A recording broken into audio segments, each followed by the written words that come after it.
After identifying and removing the defect battery module from the HV battery, you need to replace it with a new one. Before installing the new module, its state of charge must match the other modules.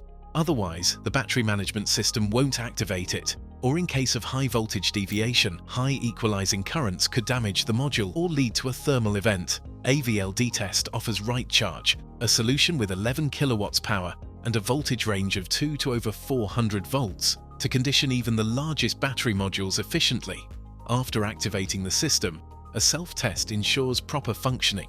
Cell voltages and temperature are monitored to ensure safe charging and discharging. Start the conditioning process by selecting the battery module and desired state of charge in the software. Connect the module's poles as well as the module communication cable to rightCHARGE, ensuring safe connections.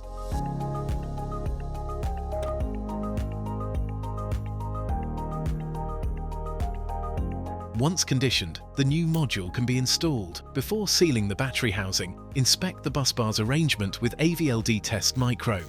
Before closing or as a final end-of-service test, perform an insulation resistance test and a dielectric strength test. Additionally, to the regular module repair use case in the workshop, the AVL DiTEST rightCHARGE can be used for module SOH assessment to repair already aged batteries.